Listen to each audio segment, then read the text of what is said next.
ছানাতে লবণ হলুদ চিনি মাখিয়ে রেখেছি, টমেটো সেদ্ধ করে রেখেছি, আলু সেদ্ধ করে রেখেছি।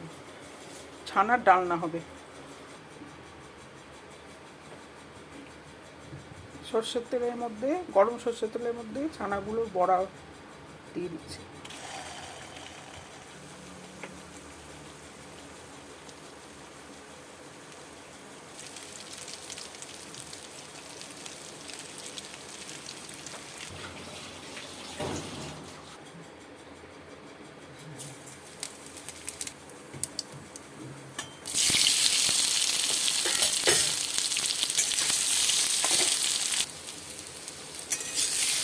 জিরে ফোড়ন দিয়ে আলুটা ভাজা হয়ে গেল। এবার আদা জিরে বাটা আর সেদ্ধ টমেটো বাটাটা দেবো।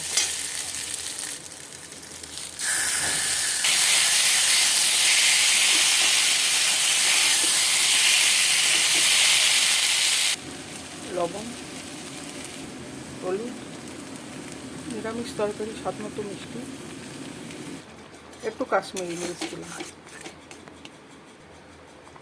জল দিয়ে ফুটে গেছে। এবার আমি বড়াগুলো সব দিয়ে দেবো একটা একটা করে। বড়াগুলো সব দিয়ে দিলাম। এবার একটু ঢাকা দিয়ে রাখবো, 2 মিনিট মতো ঢাকা দিয়ে রাখবো আমি। হয়ে গেছে। আমি এবার ঘি আর গরম মশলা গুঁড়ো ছড়িয়ে নামাবো।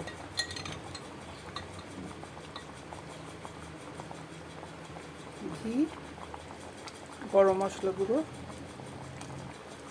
ছড়িয়ে এবার আমি এটাকে নামিয়ে রেখে দেবো।